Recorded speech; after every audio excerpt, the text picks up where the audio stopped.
Hello, everyone. This is your host, Manoj Tandon. Welcome to another episode of Dark Rhino Security Confidential. Today, we have a phenomenal guest on the show, Mr. Brett Johnson. And if you guys want to see more people like him, please hit the like and subscribe button. As crazy as it sounds, show us a little love, and YouTube will show us a little love too, and so will Spotify and everybody else. So appreciate it. Thanks for watching, guys. But Brett really doesn't need much of an introduction, especially for all you guys who are in the cybersecurity world. Probably know a lot about him. But for those of you who are listening who don't come from cybersecurity, Brett is one of the most well-known hackers out there in the industry. He spent 20 years, ended up on the U.S. Marshals most wanted list at one point in his life, evaded those guys for quite a bit of time. And I really want to know how you do that, because that identity, he was one of the founders of ShadowCast and ShadowCrew, I'm sorry, not ShadowCast. And, pioneered some techniques in mass scale identity fraud. And now he is a real good guy, spends a lot of his time as a keynote speaker, as a consultant to major corporations, to law enforcement, and is trying to help all of us out, and we're honored to have him on the show. So, Brett, thank you for joining us. Hey, that's a hell of an introduction, and I just want to thank you for taking the time to talk to me. I appreciate it. Well, it's not every day we get someone that's as well known as you, and boy, do we want it's like getting a chance to ask the magician his secrets. But I don't know what you'll let us in on, but it'd be good, because all of us are curious how things get stolen. But before we start that, let's just do the quick 30-second on your background. Like, how did you get started in all this? And by the way, I want one thing you need to put in there. What was your first computer? What was your first computer? Because you and I are about the same age, and I'm just curious what I am 55 as of last week. How old are you? 55. As of last July. So we're right there. Last July. Okay, so we're right at it. So my first computer was a Texas Instruments TI 99-4A. Wow. I had the Trash 80. I remember I had a Trash 80. I used to play that. There was a, you had the Zork, the text adventures. Then they had a Star Trek text adventure that was available on the Tandy system. I don't know if you remember that or not. I remember that.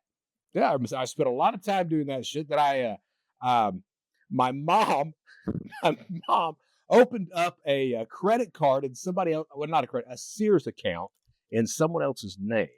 And that got me, I'd had a VIC-20, but that got me a Commodore 64. But we could not afford, we could not afford the disk drive.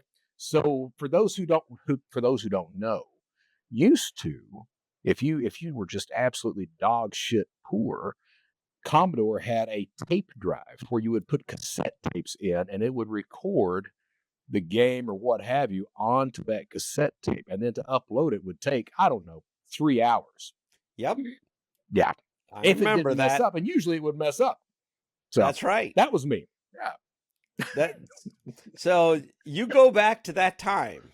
That's fantastic. How did you start off in the world of hacking? I mean, for me, I remember it was the first thing was the old phone lines, the long distance. Sure. Everybody got in on that one. So, and I want to clarify something. I don't call myself a hacker. All right, I call myself a criminal because I am. Okay. I still got the criminal mindset. Still have the temptations. I just choose not to break the law. And even when I was in computer crime, I don't know if anyone. I don't know. I honestly don't. Nowadays they do, but back then, no one called themselves a hacker. Well, I'm a hacker. Nah, nobody said that bullshit. So they would. The word they would say, "Well, I'm a Carter." Excuse me. I saw some smoke coming out of my system. Yes. So they would call themselves, a credit card, a Carter, somebody that would launder money, they would say that I'm, a launderer or something like that, but they would never say a hacker. Um, so just to clarify that. Now, when we're talking about hacker, I'm not a coder. I can code a little bit, but I'm not like that. But here's the thing: back then you didn't need to be, and today you don't need to be. You don't. The way and we'll get to my story and how I got involved with it in just a second. But I wanted to just clarify this. Yeah, absolutely. For cybercrime to succeed, or an attack to succeed, three things have to take place. You have Okay. to gather data. So that's the credentials, that's a stolen PII, that's any tool that you may need to launch that attack. Once you gather the data, you commit the crime, you attack, and then finally you have to be able to cash that attack or that crime out, either through that, and that means information, access, data, or cash. One of those four things, or a combination of those four things. All of those things need to work in conjunction. If they don't, that attack, that crime fails. Now, the problem, and it's a huge ass problem, the Okay. problem is that a single attacker typically can't do all three things. He can do one, sometimes two, but not all three. So that's why you see the dark web markets, the forums. They exist so that that attacker, that criminal, can network with other criminals who are good in those areas where he is not. Okay, Got so it. that's why you have these environments. They exist primarily to network, and there's a couple of reasons that attacker can't do all three things. Maybe it's a skill gap. He simply doesn't Yeah. know how to do it. He can't launch a man in the middle of attack. He can't steal credit card data. He doesn't know how to do efficient, what have you. Or he does, but someone else is better at it than he is, and he will rely on the marketplace to fulfill that one necessity. That's one of the Okay. reasons. The other primary reason is there's a problem with geographic location. That attacker is simply in an area where he can't fulfill one of those three necessities. And typically that goes into the cashing out, into the money laundering aspect of crime. So you take a lot of criminals during the pandemic, they were in the Ukraine, they were in Russia, and they were eating the unemployment benefit systems alive across all 50 states. All right. Now that's great. From the Ukraine and from Russia, you can file the claim, you can get the claim processed and fulfilled and deposited onto a Chime account or a Cash App account or onto a prepaid debit card. But guess what? If you start to try to withdraw that money from the Yep. Ukraine or from Russia, you may get a few dollars out, but sooner or later that account is going to be shut down. So criminals understood that. So what you had to do is you had to network with people in the United States that could cash those accounts out for you. And they would charge you anywhere from 30 to 40% of whatever was on the account at that point in time. And it worked. It was highly successful. So that's why it's typically not a single attacker that seeks to victimize you or your organization. So I just wanted to clarify that. Now, you asked me how I got involved in all this, and Yeah. the short version, if there is a short version, I grew up in a family that committed a lot of fraud. When I was 10 years old, I found out that my mom was a fraudster. And the way that I found that out, my mom had left my dad, and my mom used to go out and party all the time. And she would leave me and my sister at home for days at a time. We didn't have any food in the house. Mom is gone for a few days. I'm 10. My sister Denise is 9. She walks in one day. She's got this pack of pork chops in her hand. And I'm like, "Where'd you get that?" She's like, "I stole it." And I'm like, "Show me how you did that." So she takes me over to A&P and she shows me how she's stealing food. And the way you steal food when you're 9 and 10 is you stuff it down your pants. So we started doing that. Look across the way. Well, there's a Kmart there. Kmart's got a hell of a lot more than food. So it becomes this perverted form of Maslow's hierarchy of needs: books, games, jewelry, music, toys. Yes, until mom comes home, sees all the stolen loot. Really, she saw me playing the Intellivision that I had shoplifted, asks where it came from. I tell her, "Hey, we found it." She's like, "No, you didn't find that." My sister Denise, the girl was 9 years old, and she stands up and she was half proud about it. She's half pissed off about it. She was like, "We stole it." And Oh. my mom looks at my sister, "Show me how you did." Oh. And she starts running these little shoplifters, and she picks up the phone and calls her mother to join us as well. That's where my life of crime begins. And here's the thing, and I'm adamant about this. I do not blame my childhood on my choices as an adult. People have had much worse upbringings than I have. My sister, for example, had the exact same upbringing that I did. She, other than one shoplifting experience, she doesn't break any more crime. She doesn't commit crime or break the law. She goes off to be a good citizen, a parent, teacher. She's got anger issues, but she's a good person. I'm the guy that just kept on going. And I chose, when I became an adult, I had the opportunity to choose to do the right damn thing. And I didn't. I continued on that life of crime. So, and that family, it wasn't just my mom, I'm the guy that kept on going with this. I found out that, it wasn't my mom and my grandmother. It was every single member on that side of the family that was involved in some sort of hustle. You didn't call it fraud, you called it a hustle. And so I grew up knowing how to do insurance fraud. So faking accidents, faking stolen cars, burning homes for cash, charity fraud, document forgery, disaster relief fraud. These days it's FEMA. I don't think it was FEMA back then. Illegally strip mining coal, trafficking drugs. I mean, there's a whole host of different crimes that I grew up knowing how to commit. How did you get away with it for such a long time? And this is not like one crime sector. This is you've mastered several, and no one can get you. Let's be fair. Let's be fair. I would not call, just because you've done it doesn't mean you've mastered it. Okay, so and here's the thing too. I mean, there. A lot of people don't understand this, but it's you said how did you get away with it?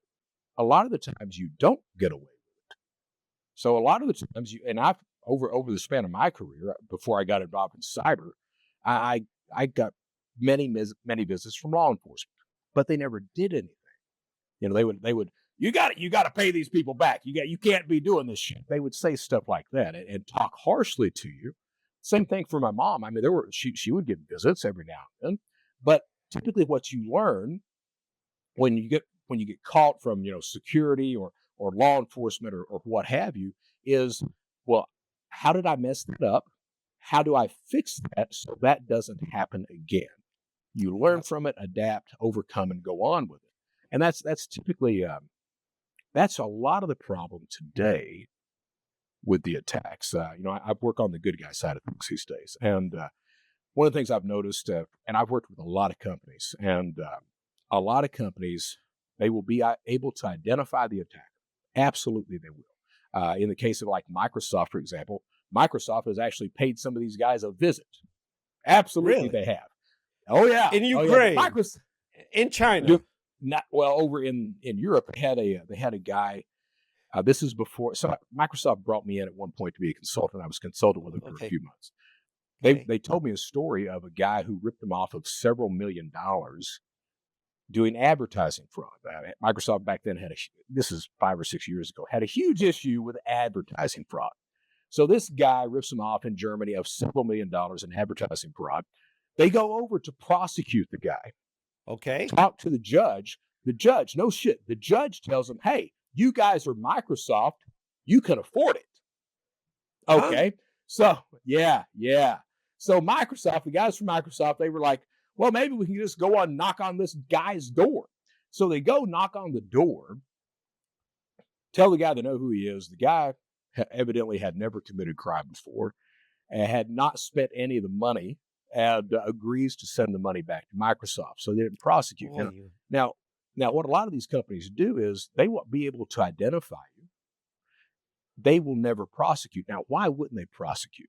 The reason a lot of companies won't prosecute is there's the CEO of Under Armour at one point. He said that trust is gained in droplets, but it's lost in buckets. So if you're a company that's experienced a breach, that's been defrauded, and that comes out in the press, what does that tell all of the legitimate customers that you've got? This company's got some security problems. This company's got issues. This company lost all this money to fraudster, all this bad press is about them. So a lot of trust is lost quickly that took a long time to build among your clients. So a lot of companies absolutely refuse to do that. And that's one of the major problems with fraud and crime is the lack of prosecution, the lack of reporting. For example, the first real internet crime that I committed, I had faked a car accident to get the money to get married. This was 1994, 95-ish. So Okay. had faked an accident to get the money to get married, moved from Hazard, Kentucky to Lexington, Kentucky to go to UK, go Cats. And I'm the guy. Jesus, I'm the guy. I get the worst parts from my mom and my dad. My dad was this cuck kind of guy, not much of a back. I mean, I love my dad, but telling the truth, he didn't have much of a backbone, not much drive or anything else. And he was scared to death my mom was going to leave him all the time. So if she wanted to commit a crime, he would co-sign off on it. If she wanted to abuse someone, and she's still alive. If she wanted to abuse someone, he wouldn't stand in the way. Okay. So what That's happens is he became that enabler. So now I get the worst parts from both of them. My dad, I get that fear of being abandoned.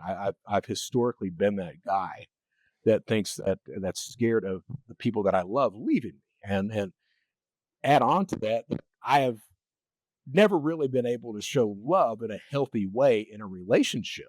So it's been, instead of trying to be healthy with it, it's been like, my love is worth this expensive crap I'm about to give you. And I would try to buy love like that. I'm not talking about strippers and escorts. I mean, I did right. that too, but I'm talking about the people who were really valuable to me. Understood. So I get that part from my dad, and I get the criminal mindset from my mom, So, you mix those together, and you've got this guy who ends up making the United States Secret Service most wanted list at the end of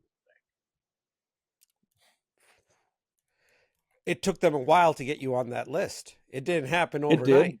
What Yeah, it did. what precipitated it? All right, so I was telling you about my first internet crime. Yep. I had faked that accident to get married, and I was running these little scams, physical scams, around Lexington, Kentucky. I had worked at a telemarketing firm. I'd stolen their phone list in order to set up my own charity to defraud people, and I got caught doing that. Of course, I did. Once I get out of that, I spent 3 months in a county jail for that. And once I got out of that problem, get out, get a computer, and not really knowing how to make money, figure I can.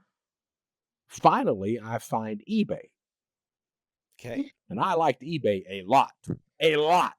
I figured, hey, there's got to be some way to make money on eBay. Didn't know how. And back then, Bill O'Reilly, that former Fox News host that got his ass in all that trouble, he used to host Inside Edition. So Inside Edition is a 30-minute TV news tabloid show. I think all of us, yeah. Yeah. So the one show they were having that night was on Beanie Babies. So for those who don't know, Beanie Babies in the mid to late 90s were these little stuffed animals, and they were highly collectible and highly valuable. And the one they were profiling that night was called Peanut, the Royal Blue Elephant, and it was selling for $1,500 on eBay. Now, that elephant, when it came out, was about $8. So I'm sitting there watching the show, and I'm thinking to myself, Brett, you need to find a peanut. So I skipped class the next day, and I was very naive. I figured that, hey, I'm in Kentucky. There's got to be one. People don't know what's going on in Kentucky. There's got to be one in a bin somewhere. So I skipped class the next day, go around to all the little shops in the area looking for peanut. Takes more on here. About 3 hours. About 3 hours to figure out, no, idiot, he's not in the bin. He's on eBay for $1,500. But they did have these little gray Beanie Baby elephants for $8. The exact same elephant, just a different color. And I'm sitting there going, oh. So what do? Well, you buy that gray one for $8. You stop by Kroger on the way home, pick up a pack of blue Rit dye. You go home and try to dye the little guy. And it turns out they are made out of polyester. They don't hold dye very well. When you get them out of the bath, they look like they've got the mange. But here's the thing. And they do. I mean, so here I am, my dumb ass. I had this big yellow mop bucket. I put the dye, the warm water in there, put the animal in there, and it floats to the top. So then I get the spatula out of the drawer, and I'm sitting there stabbing the animal down in the water, pull it out, and all the dye is running off of it. And I'm like, shit, this is not going to work. What I did was I ended up ripping a lady off of $1,500. I found a picture of a real one online. I posted it. She thinks I've got the real thing. She wins the bid. As soon as she wins the bid, social engineering kicks in. So social engineering is one of these necessities of successful attacks or successful crimes online. I became a social engineer as a child because I had to understand the adults in my circle in order to survive. It was a survival mechanism. I had to understand it and be able to manipulate them if I was going to be okay. Once I became an adult, I used those tools to victimize other people. And that I am not uncommon in that. You will see a lot of the more skilled cyber criminals that are very good social engineers, and they become those social engineers as children. So this victim that I had, I did not want to be on the defense of that conversation. I wanted her on the defense. So what I did was I sent her a message, and the message was basically, "Hey, lady, congratulations, you win the bid. Here's the thing: you and me, we've never done any business before. Okay. I don't know if I can trust you. So what I need you to do is I need you to go down to the U.S. Postal Service, pick up a couple of money orders totaling $1,500. They're issued by the United States government. They protect you. They protect me. You send those to me, I'll send you your animal." Well, she believed that. She sends me the money orders. I cash them out. I send her this creature in the mail, and I immediately get this phone call. This is not what I ordered, because dumbass here had committed that crime in my own name. So get this phone call. I didn't order this. And my response was, "Lady, you ordered a blue elephant. I sent you a blue-ish elephant." And the point of that story, there's a few points. The point of that story is that if you delay a victim long enough, you just keep putting them off. A lot of them, they get so exasperated, they throw their hands in the air, they walk away. You don't hear from them again, and they don't complain to law enforcement. That's like a running little thing all the way through the running line all through these cyber crimes. They don't complain. Well, it's embarrassing. They don't. It's embarrassing. All right. If you're an individual, you've got mass media, you've got family, you've got a lot of companies out there that blame the victim. And we've even got lines about it, right? Why would you click on that? Yeah.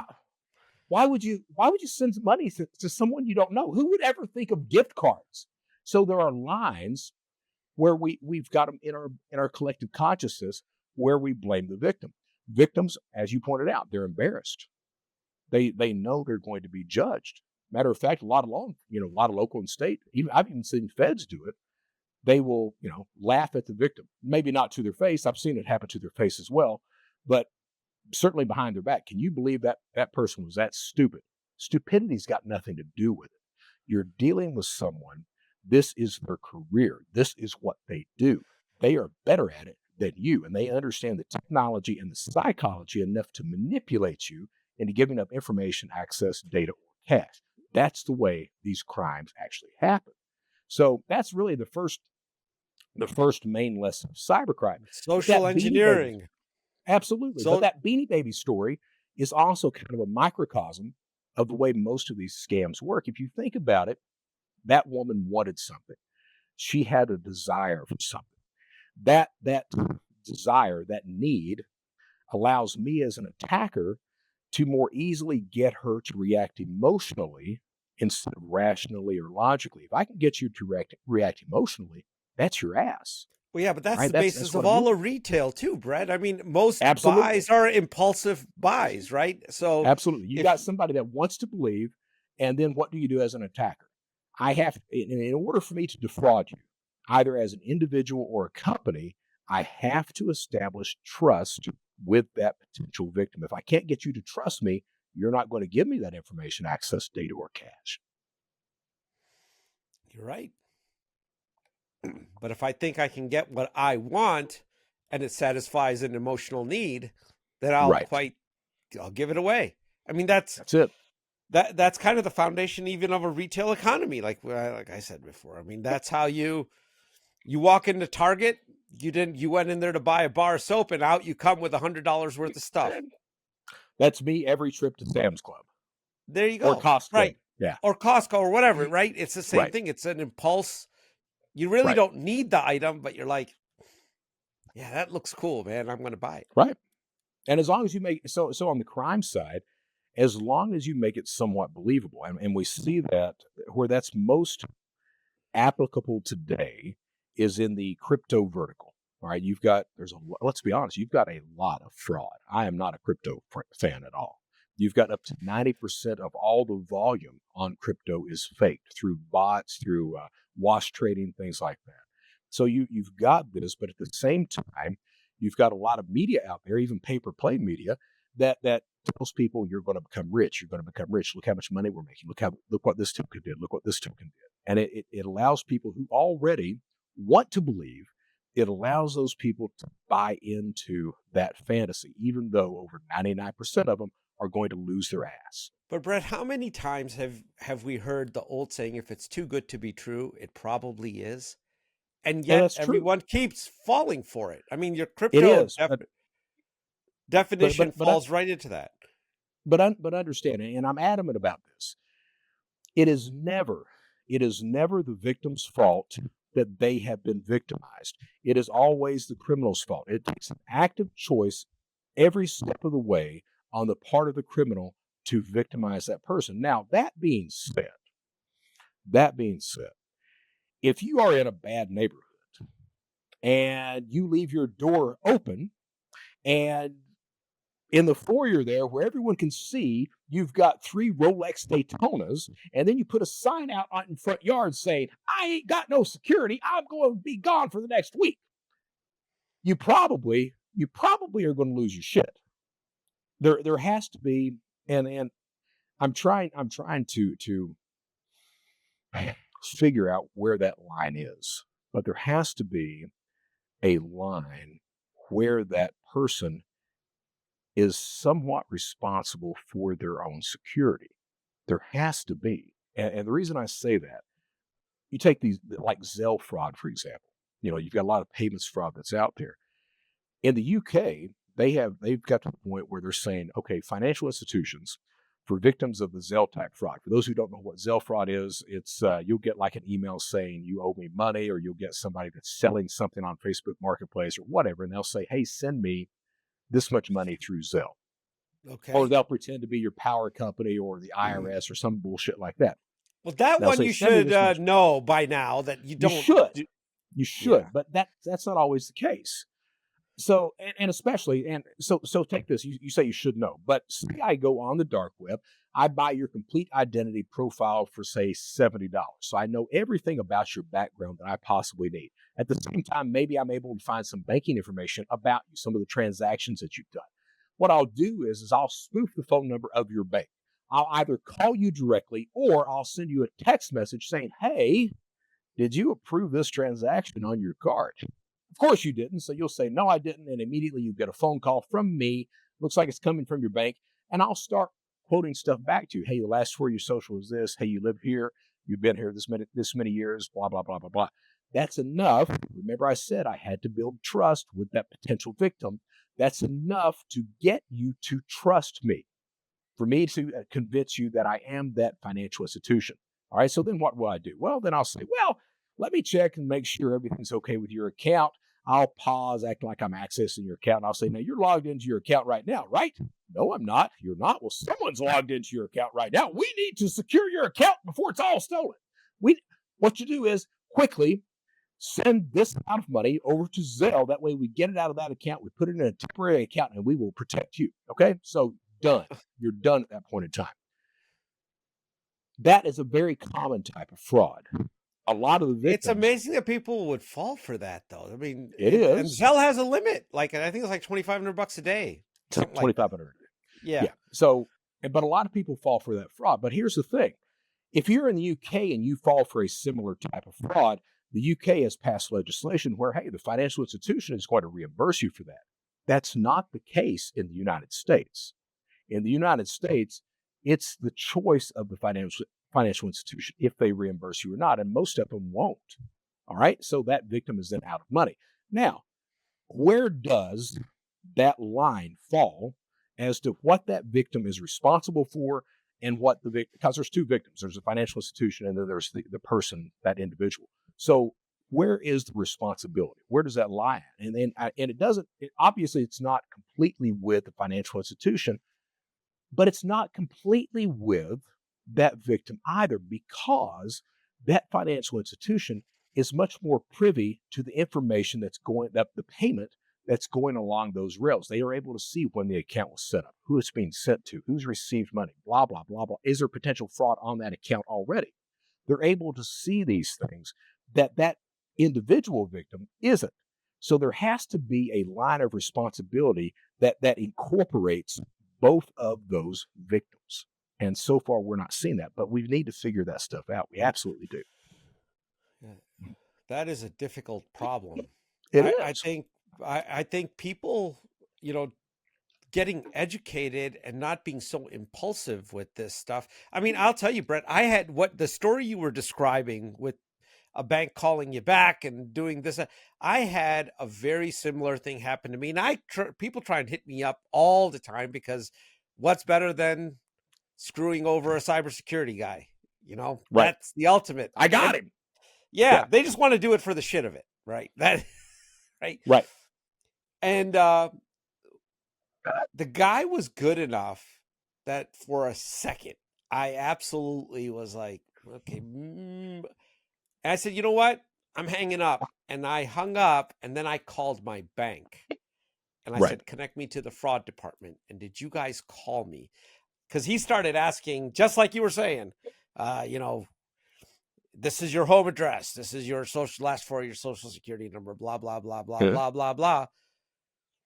I said, you know what? I'm hanging up now because my bank would never call me.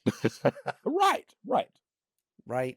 Now, in case there's a micro chance, you know what? I'm going to call them. And I'm going to see what the hell was going on. And it turned out it was a total fake scam. Right. And bear in mind, you did the exact right thing.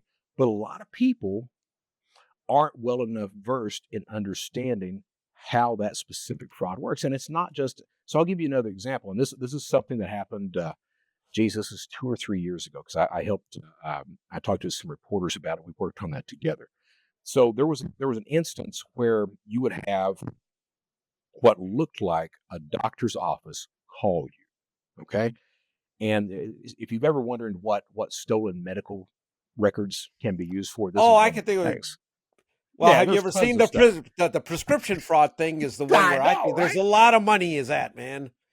So what was going on here? Someone would go on the dark web, or they would find somebody who had stolen medical records. They would buy those records. We're looking for Medicare records, is what we're looking for. So you get Medicare records.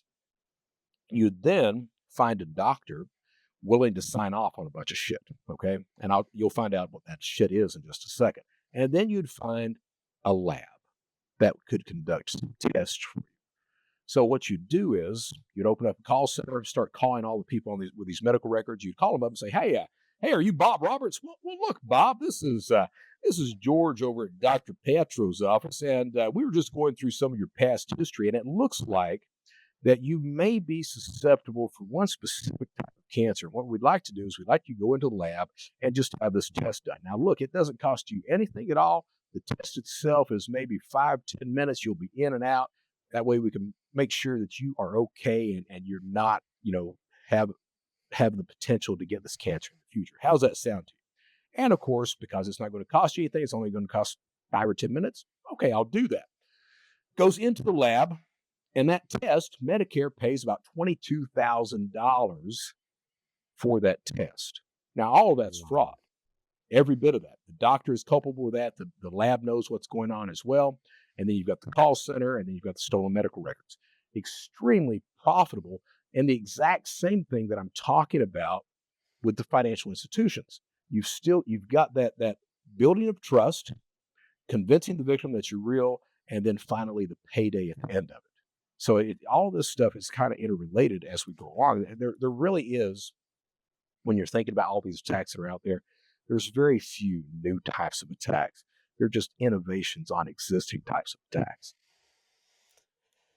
That's interesting. What would possess a doctor to want to get themselves into criminal jeopardy? You got to be Well, getting paid pretty well as it is. are you though? Okay, so I'm a speaker. I make decent money. Okay, so most general practitioners, they're making 100 to 150 grand a year.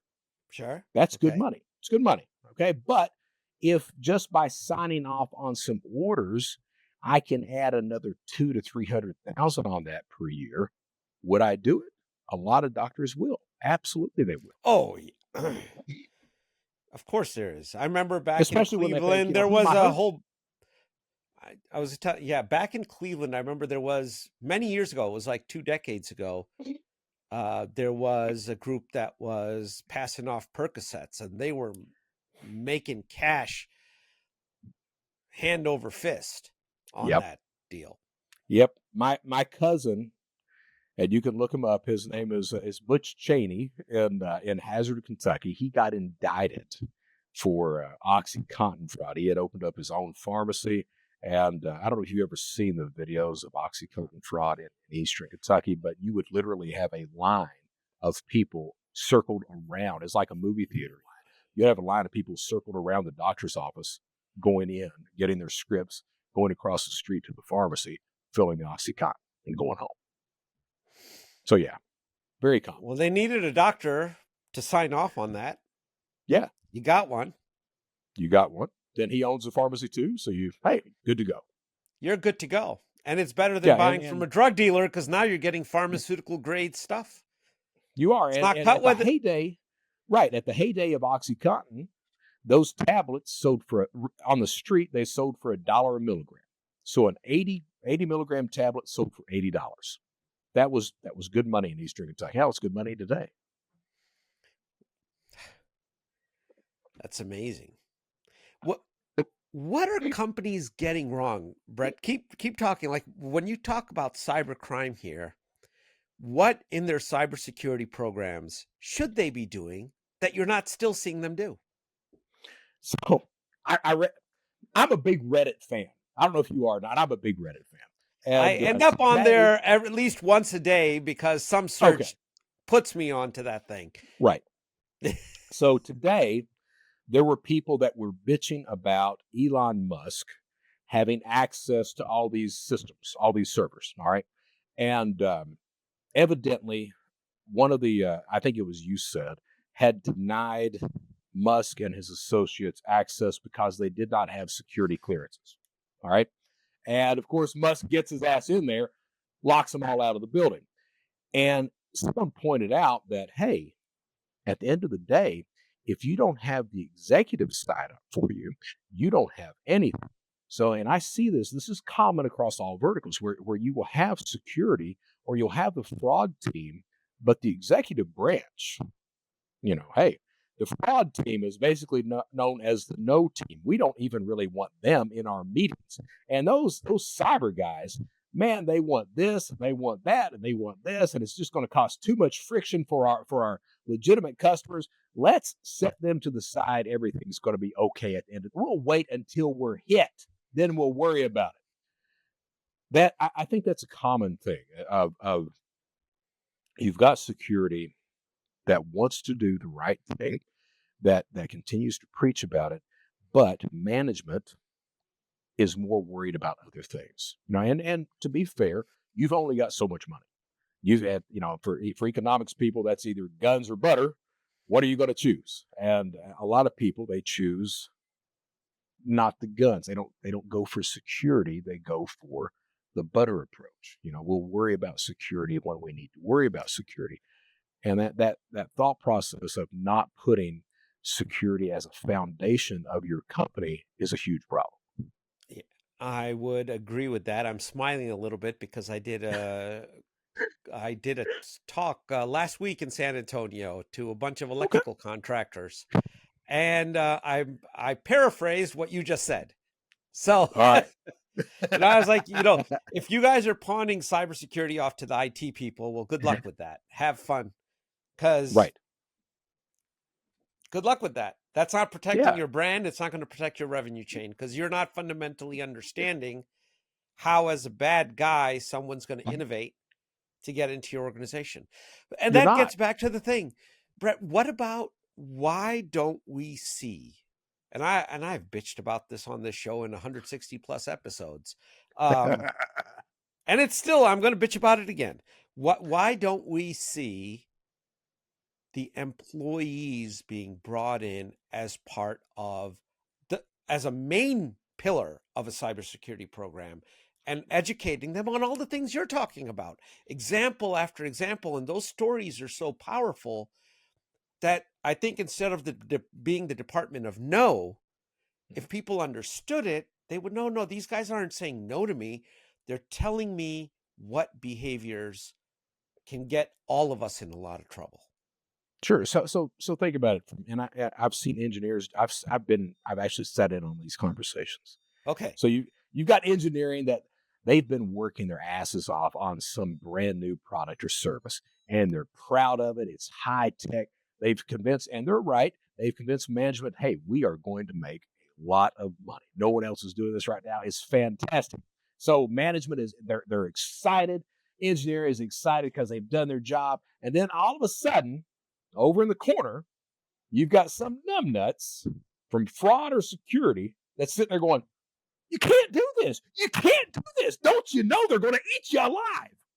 So all of a sudden, you've got negative Nancy over there saying, hey, I know that we're going to make a lot of money, but we can't do this because it is going to be eaten alive with fraud. What do you want to hear? Because you're trying to provide, you know, profit for your shareholders. Yeah, but that's on a Everyone quarterly wants to basis. eat. So what I'm thinking is, look, maybe I got 2 more quarters here. So can I Right. make my bonus, cash out, pay for the condo in Miami? And I'm let's not be saying fair. I mean, every. so right, but you've got a lot of companies that, hey, all these accounts that are being set up, yeah, a lot of them may be fraudulent, but they're still accounts. We've still got all of these users, even though 1/3 of them or more may be criminal users. We've still got all these users on our platform. We'll just worry about, getting rid of the bad actors later. So that matters. It matters. It's disappointing. It is. It's we shouldn't be like that as a society. We shouldn't. We should. I made a post today, and I talk about this frequently of doing the right damn thing, regardless, regardless of anything else that's happening on the planet. And we live in a society today where a lot of people they will not point out anything that's wrong. They will not speak up or speak out or act on anything because they're upset. They're scared of upsetting someone, losing a contracted job, losing a friend, anything else like that. And we should not be like that as a society. We should be the people who we want people to call out wrongdoing. But you know what? If the truth of the matter is, we live in that world that if you are a whistleblower, if you are someone that's pointing something out that no one wants to hear, you are going to face negative consequences. That's more often than not. That's the way that story ends. Especially as a whistleblower, those Yeah. whistleblower protection laws really don't work, as being No. evidenced in the media on a daily basis. Right. So I got to ask you this: how did you change your identity, or how did you evade the cops for such a long time? Because you did. Well, I got so I pointed out that I started crime when I was 10, and over the years I had visits from law enforcement. It wasn't like I did, but each time I would learn from those visits and I would become better. And like with the Beanie Baby thing, I did that under my own name. I got away with it, kept going, and got better at understanding how internet fraud and crime should operate. And one of the core principles at ShadowCrew that I taught on ShadowCrew is that all crime should begin with identity theft. Now, back then, we had access to the Texas driver's license database, had access to the Indiana State Sex Offenders Registry, to the California Death Index, things like that. And I would use a lot of identity. I used a lot of identities from all three of those databases. For my identities, I would either use the Texas driver's license database or the California State Death Index, and create identities around that. It was very easy at that point in time. But that Not person's that it's already not easy dead. today. The system They're should dead. shut.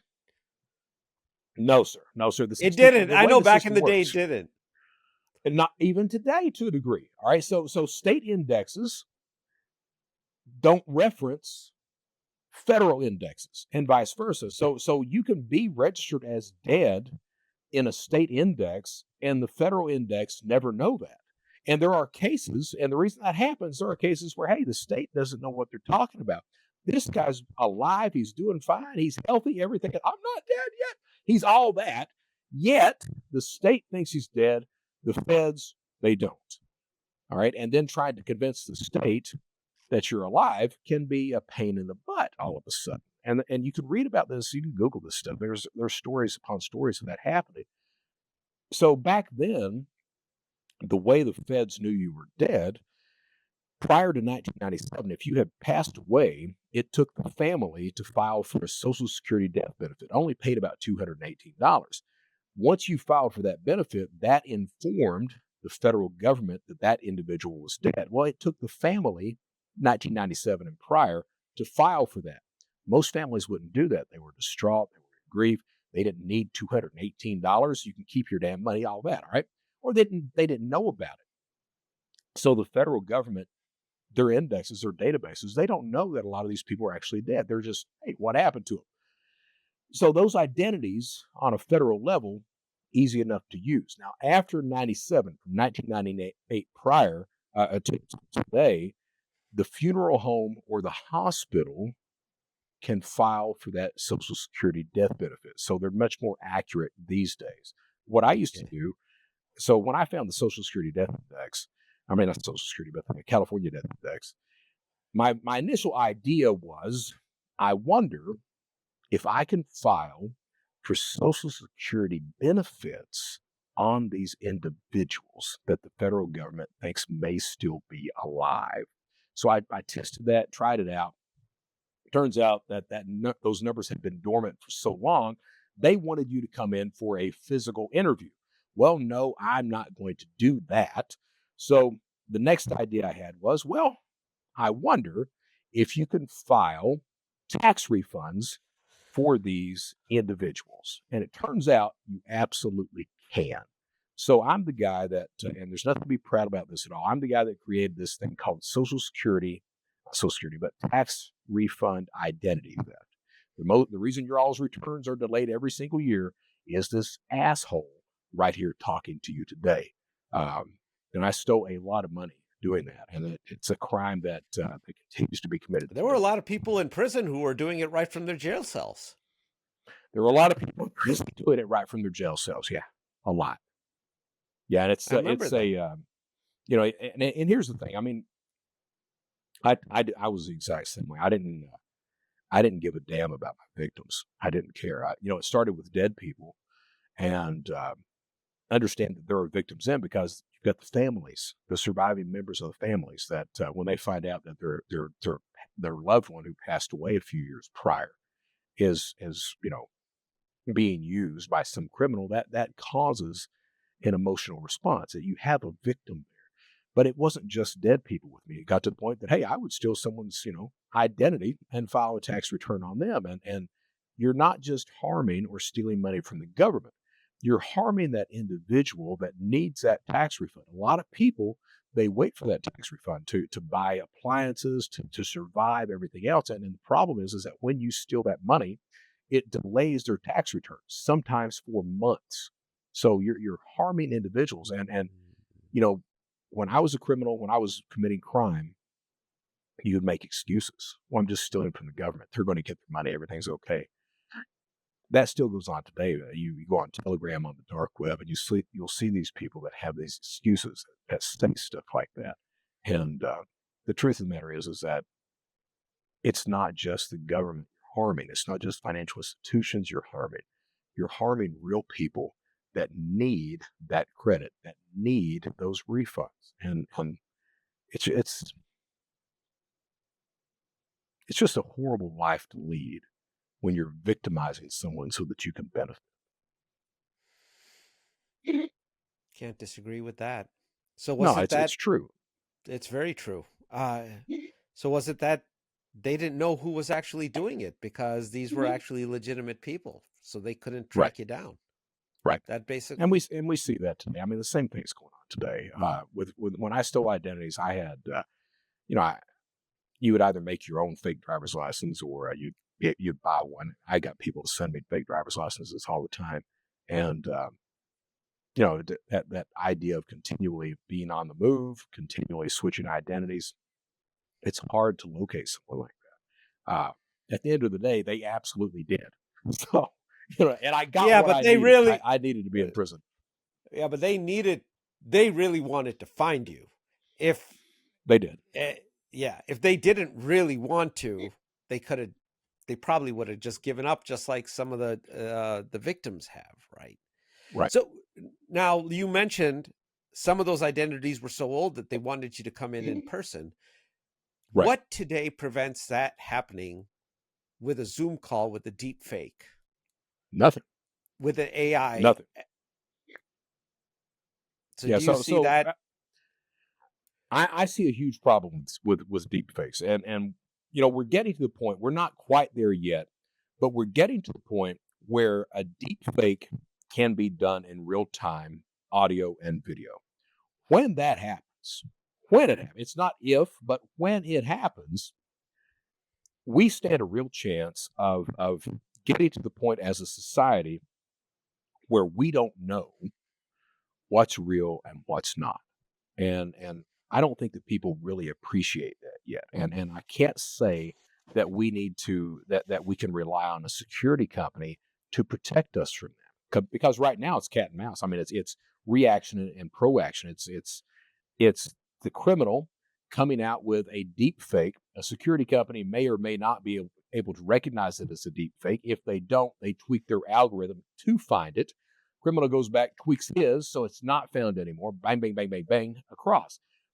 I really think that, people talk about AI a lot.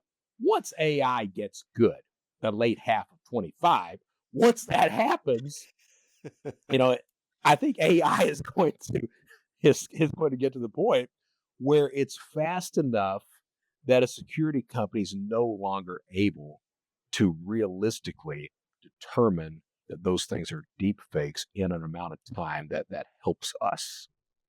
So Yeah, what do well, you I do mean, at that point? well, it happened, right? We had that big bank in Hong Kong or China where the guy gave away 15 million, right? Right, And he thought he right. was on a legit conference call. But it wasn't real time, right? Those responses were delayed responses. What happens when it's real time? When you've got, hey, get on FaceTime with me, and the CEO is telling you that you're a dumbass, that you had better send this money to where I tell you to send it to, or I'm going to fire you right now.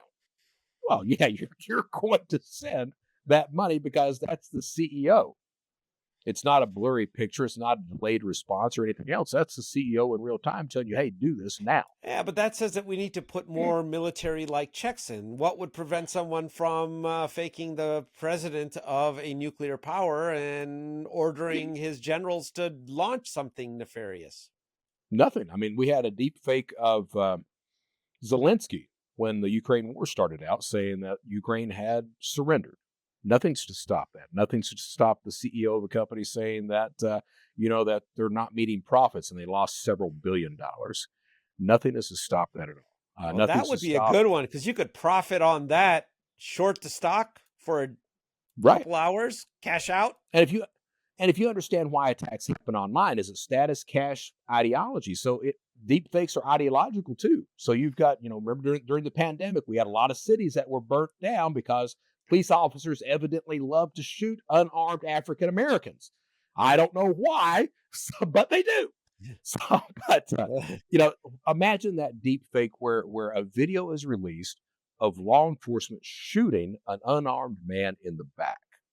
And then all of a sudden, the city blows up. 3 days later, it comes out, well, that was a deep fake. He was actually armed. He was shooting back at law enforcement. It looks like it was just faked where it didn't show that. Well, yeah, the truth is out, but the city's already burnt down at that point in time. Oh, on that I think somber that's our note, future. well, I was going to say on that somber note, we're at the hour, but I do want to give you a minute. That went by way too fast, Brett, and we didn't get much of anything. We're just started this conversation, Sorry. but that's okay. No, this was fantastic. But you have the floor. What do you want our audience to know about anything upcoming? They want to reach out. Are you going to be Look, making look, any look. appearances? Yeah, so look, you can Google me. You can find me on LinkedIn. I've got some YouTube stuff out. That's all fine and dandy. What I would like to say is protect yourself, and what I mean by that is understand your place in the cybercrime spectrum. The way that someone like me will attack you absolutely depends on who you are and what you do. If you understand that, if you understand what that attacker wants and why they're attacking you, design security around that. Now, for individuals that are out there, the three most important things that I can tell you to do: freeze the credit of every single person in the house, including your children, because children are the number one victims of identity theft. 25%, 1 in 4 will be victims. So freeze the credit. Credit freezes are free. They've been free since 2018. Today, there's only 12% of the population that has a credit freeze in place. Please, if you don't do anything else today, freeze the credit of every person in the house. That means contacting all 3 credit bureaus, notifying them that you want that freeze. A credit freeze stops all new account fraud. We as adults, we have existing accounts, so you have to, number 2, monitor accounts, place alerts on those existing accounts. So that's every account. That's your credit, your retail, your email, financial institutions, everything else. That's number 2. Third, and here's the big one, and we all know this that are in cybersecurity, how many people out there use the same or similar login credentials across Oh multiple my websites? God.